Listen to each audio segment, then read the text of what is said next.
का लक्ष्य था बिना मुकदमा चलाए बंदी बनाना और मुकदमे की सुनवाई संक्षिप्त प्रक्रिया द्वारा। ठीक है, तो 70 का बी। 71,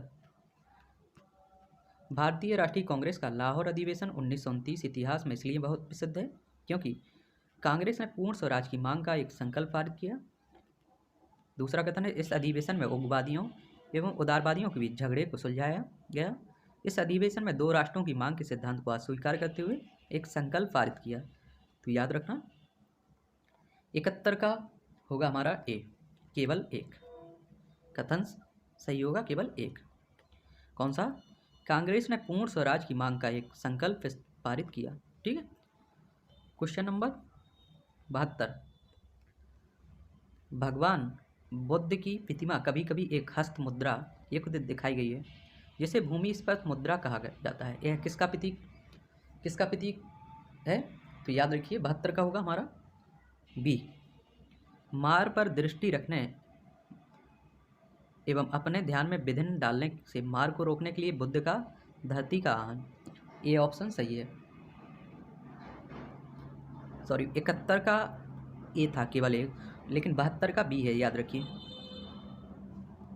भगवान बुद्ध की प्रतिमा कभी कभी एक हस्त मुद्रा युक्त दिखाई गई है जिसे भूमि स्पर्श मुद्रा कहा जाता है। यह प्रतीक किसका प्रतीक है? तो याद रखिए, मार के प्रलोभनों के बावजूद अपनी सुचिता और शुद्धता का साक्षी होने के लिए बुद्ध का धरती का आहन। याद रखिए 72 का बी है। याद रखिए दोस्तों, अगर कोई भी क्वेश्चन गलत हो जाता है या कोई आंसर मुझसे देने में गलती हो जाती है तो उसे कमेंट बॉक्स में आंसर के साथ लिख दिया करिएगा। ठीक है, क्योंकि मेरी कोशिश रहती है हर संभव कि सही आंसर बताया जाए आपको। लेकिन अगर कहीं भी किसी भी लेक्चर में अगर गलती हो जाती है तो कमेंट बॉक्स में उसका सही आंसर लिख दें जिससे दूसरा उसके बारे में जान सके सही। ठीक है, तो 72 का बी है। क्वेश्चन नंबर 73, पूर्व वैदिक आर्यों का धर्म प्रमुख था। पूर्व वैदिक आर्यों का धर्म प्रमुखता था। तो याद रखना प्रकृति पूजा और यज्ञ। 73 का सी है। क्वेश्चन नंबर 74, ब्रह्मा समाज के बारे में निम्नलिखित में से कौन सा कथन सही है? तो पहला कथन है, इसने मूर्ति पूजा का विरोध किया। दूसरा है, धार्मिक ग्रंथों की व्याख्या के लिए इसने पुरोहित वर्ग को स्वीकारा। तीसरा है, इसने इस सिद्धांत का प्रचार किया कि वेद त्रुटिहीन है। निम्नलिखित कूटों में सही उत्तर कौन सा है? तो याद रखना 74 का बी होगा। 1 और 3, सॉरी 1 और 2। इसने मूर्ति पूजा का विरोध किया। दूसरा है, धार्मिक ग्रंथों की व्याख्या के लिए इसने पुरोहित वर्ग को अस्वीकारा। 74 का बी है। ठीक है, 75, भारतीय रिजर्व बैंक बैंकरों के बैंक के रूप में कार्य करता है। इसका अर्थ है निम्नलिखित में से कौन सा है? अन्य बैंक आरबीआई के पास अपनी जमा संचित रखते हैं। दूसरा है, आवश्यकता के समय आरबीआई वाणिज्यिक बैंकों को ऋण देता है। तीसरा है, आरबीआई वाणिज्यिक बैंकों को मौद्रिक विषयों पर परामर्श देता है। निम्नलिखित कूटों में सही उत्तर चुनना है। तो याद रखिए 75 का होगा डी। तीनों सही हैं इसमें, 75 डी, 75 में डी होगा। ठीक है, तीनों कार्य करता है बैंक। ठीक है, आरबीआई। क्वेश्चन नंबर 76, निम्नलिखित में से किन परिस्थितियों में पूंजीगत लाभ हो सकता है? तो याद रखिए, इसमें पहला कथन है, जब किसी उत्पाद के विक्रय में वृद्धि हो। दूसरा है, जब किसी संपत्ति के मूल्य में प्राकृतिक वृद्धि हो। तीसरा है, जब आप कोई रंगचित्र खरीदें और उसकी लोकप्रियता बढ़ने के कारण उसके मूल्य में वृद्धि हो। निम्नलिखित कूट के आधार पर सही उत्तर चुनना है। तो याद रखिए 76 का बी है, 2 और 3। ठीक है, 2 और 3 सही है इसमें। 76 का क्या होगा? बी। क्वेश्चन नंबर 77,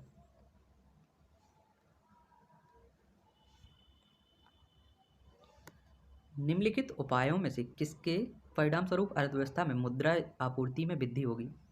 पहला कथन है, केंद्रीय बैंक द्वारा लोगों से सरकारी प्रतिभूतियों का क्रय। दूसरा है, लोगों द्वारा वाणिज्यिक बैंकों में जमा की गई करेंसी। तीसरा है, सरकार द्वारा केंद्रीय बैंक से लिया गया ऋण। चौथा है, केंद्रीय बैंक द्वारा लोगों को सरकारी प्रतिभूतियों में का विक्रय। निम्नलिखित कूटों के आधार पर सही उत्तर चुनना है। तो 77 का होगा सी। 77 का सी, 1 और 3। 1 और 3 कथन सही होगा। ठीक है, याद रखिए 1 और 3 कथन सही होगा 77 का, सी। क्वेश्चन नंबर 78,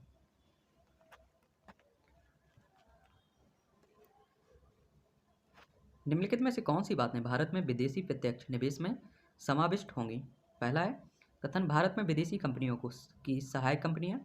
दूसरा है भारतीय कंपनियों में बहुसंख्यक विदेशी इक्विटी धारण। तीसरा है विदेशी कंपनियों द्वारा अन्य रूप से वित्त पोषित कंपनियां। तीसरा है पोर्टफोलियो निवेश।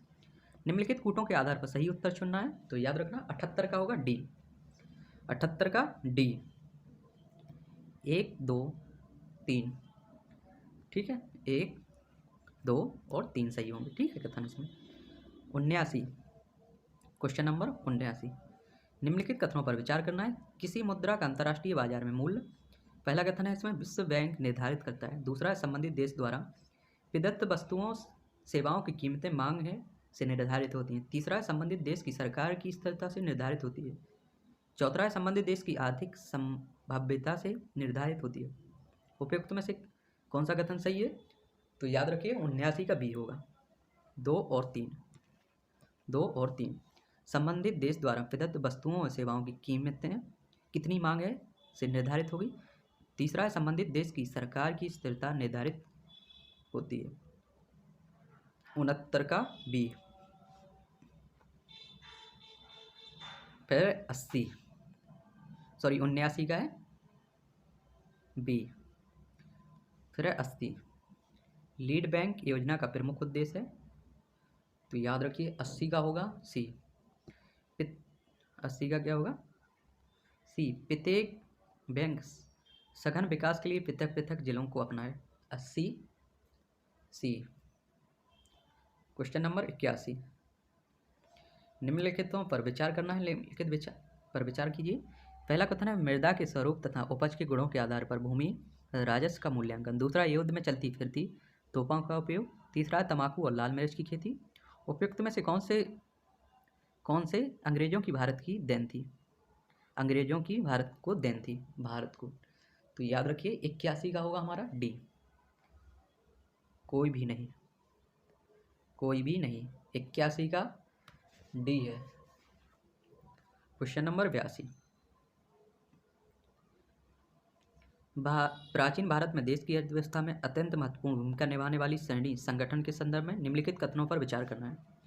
सही कथन देखना है। तो पहला, प्रत्येक श्रेणी राज्य की एक केंद्रीय प्राधिकरण के साथ पंजीकृत होती थी और फिर शासनिक स्तर पर राजा उनका प्रमुख होता था। दूसरा, श्रेणी ही वेतन, काम करने के नियमों, मानकों और कीमतों को सुनिश्चित करती थी। तीसरा, श्रेणी का अपने सदस्यों का पर न्यायिक अधिकार होता था। ठीक है, तो निम्नलिखित कूटों पर सही उत्तर चुनना है अपन को। ठीक है, तो इसमें होगा हमारा 82 में सी। 82 में क्या होगा? सी। 2 और 3, 2 और 3 कथन सही होगा इसमें। ठीक है, क्वेश्चन नंबर 83, भारत के संविधान में केंद्र और राज्यों के बीच किए गए शक्तियों का विभाजन इनमें से किस में उल्लिखित योजना पर आधारित है? तो याद रखना 83 का सी होगा। भारत सरकार अधिनियम 1935, 83 सी। क्वेश्चन नंबर 84, कोयले के बेहद सुरक्षित भंडार होते हुए भी भारत क्यों मिलियन टन कोयले का आयात करता है? तो पहला कथन है भारत की यह नीति है कि अपने कोयले के भंडार को भविष्य के लिए सुरक्षित रखें, वो वर्तमान उपयोग के लिए इसे अन्य देशों से आयात करें। दूसरा है भारत के अधिकतर विद्युत संयंत्र कोयले आधारित हैं और उन्हें देश से पर्याप्त मात्रा में कोयले की आंतरिक आपूर्ति नहीं हो रही है। तीसरा है इस्पात कंपनियों को बड़ी मात्रा में कोक कोयले की आवश्यकता पड़ती है जिसे आयात करना पड़ता है। तो 84 उपयुक्त में से कथन कौन सा कथन सही है? तो 84 का होगा बी। 84 का बी। 2 और 3 सही हैं। इसमें भारत के अधिकतर विद्युत संयंत्र कोयले पर आधारित हैं, उन्हें देश से पर्याप्त मात्रा में कोयले की आंतरिक आपूर्ति नहीं हो पाती है। तीसरा है इस्पात कंपनियों को बड़ी मात्रा में कोक कोयले की आवश्यकता पड़ती है जिसे आयात करना पड़ता है। 84 का बी है। ठीक है, 2 और 3। 85, एक व्यक्ति काली अंधेरी रात में रेगिस्तान में अकेला खड़ा था। उसे अपने गांव जाना था जो वहां से पूर्व में 5 किलोमीटर की दूरी पर था। उसके पास दिशा ज्ञान के लिए कोई यंत्र नहीं था, पर उसने ध्रुव तारे को पहचान लिया। अब उसका गांव पहुंचने के लिए निम्नलिखित में से कौन सा मार्ग अपनाना अधिकतम सुविधाजनक होगा? तो याद रखना, ध्रुव तारे को अपनी बाईं ओर रखकर चले। सी ऑप्शन सही है। 85 का सी। क्वेश्चन नंबर 86,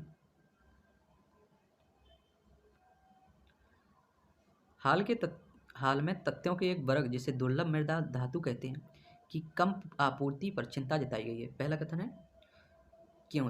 पहला कथन है चीन जो इन तत्वों का सबसे बड़ा उत्पादक है द्वारा इनके निर्यात पर कुछ प्रतिबंध लगा दिया गया। दूसरा है चीन, ऑस्ट्रेलिया, कनाडा और चिली को छोड़कर अन्य किसी भी देश में ये तत्व नहीं पाए जाते हैं। तीसरा है दुर्लभ मृदा धातु विभिन्न प्रकार के इलेक्ट्रॉनिक सामानों के निर्माण में आवश्यक है और इन तत्वों की मांग बढ़ती जा रही है। उपयुक्त कथनों में कौन सा कथन सही है? तो याद रखना 86 का होगा हमारा सी। 86 का होगा सी। 1 और 3। 86 का क्या हुआ? 1 और 3। चीन जो इन तत्वों का सबसे बड़ा उत्पादक है, इसके द्वारा निर्यात पर कुछ प्रतिबंध लगा दिया गया है। तीसरा है दुर्लभ मृदा धातु विभिन्न प्रकार के इलेक्ट्रॉनिक सामानों के निर्माण में आवश्यक है और इन तत्वों की मांग बढ़ती जा रही है। याद रखना 1 और 3 कथन सही है 86 का। ठीक है। 87 क्वेश्चन, निम्नलिखित रक्षित क्षेत्रों का पर विचार करें। बांदीपुर, भीतरकनिका, मानस, सुंदरवन। उपयुक्त में से कौन बाघ आरक्षित क्षेत्र घोषित हैं? तो याद रखना 87 का बी होगा। 1, 3, 4 बांदीपुर, फिर मानस और सुंदरवन। ठीक, 87 का बी है। क्वेश्चन नंबर 88,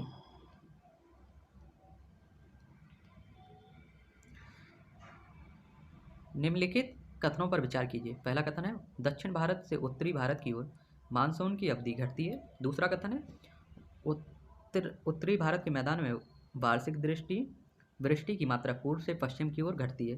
उपयुक्त में से कौन सा कथन सही है? तो याद रखना 88 का सी होगा। दोनों कथन सही है। ठीक है, 88 का सी। क्वेश्चन नंबर 89, निम्नलिखित में से कौन सी एक उष्णकटिबंधीय सवाना प्रदेश की जलवायु की मुख्य विशेषता है? तो याद रखना 89 डी, निश्चित शुष्क तथा आर्द्र जलवायु, आर्द्र ऋतु। ठीक है, डी ऑप्शन सही है। 89 का क्या है? डी। क्वेश्चन नंबर 90, भारत के निम्नलिखित में से किस वर्ग के आरक्षित क्षेत्रों में स्थानीय लोगों को जीव भार एकत्रित करने और उसके उपयोग की अनुमति नहीं है? तो याद रखना बी ऑप्शन है, राष्ट्रीय उद्यानों से, जैव मंडलीय आरक्षित क्षेत्रों से, रामसर सम्मेलन में घोषित आर्द्र भूमियों से, वन्यजीव अभ्यारण्यों से, लेकिन बी ऑप्शन राष्ट्रीय अभ्यानों से नहीं है। ठीक है, 90 का बी। 91 क्वेश्चन नंबर, जीवों के निम्नलिखित प्रकारों पर विचार करना है। चमगादड़, मधुमक्खी, पक्षी। उपयुक्त में से कौन सा परागणकारी है? तो याद रखना 91 का होगा डी, तीनों, चमगादड़, मधुमक्खी और पक्षी। 91 का डी है।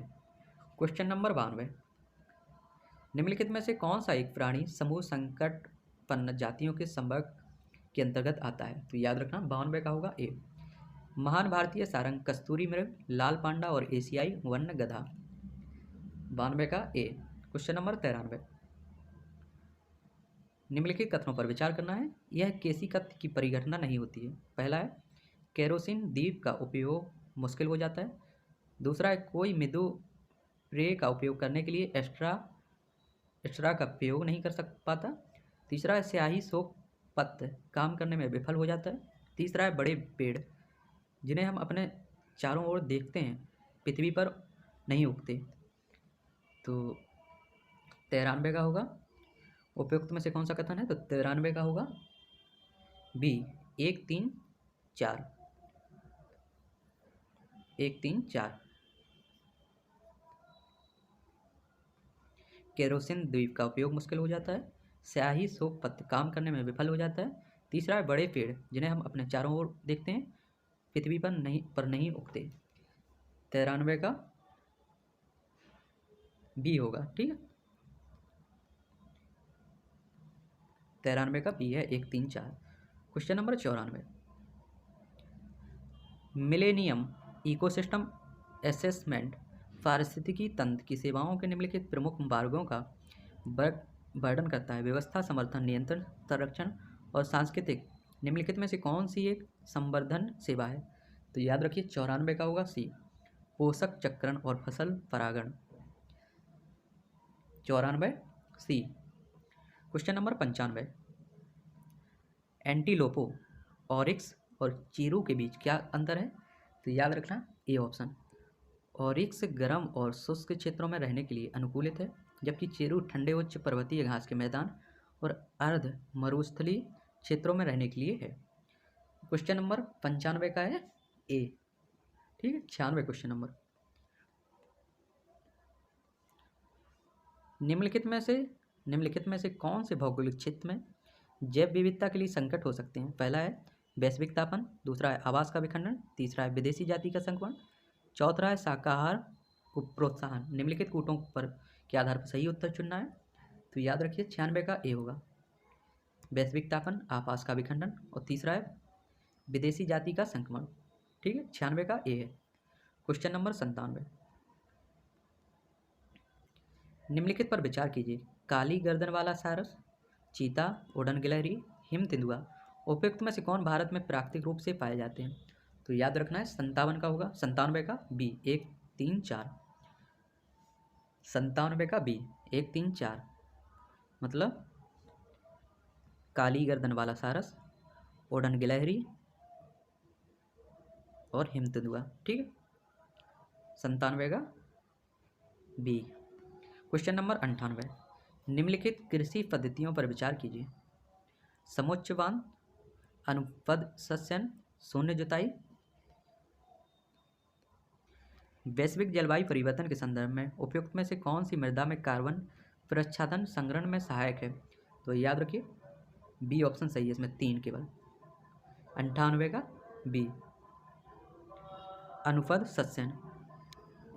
Question number 99,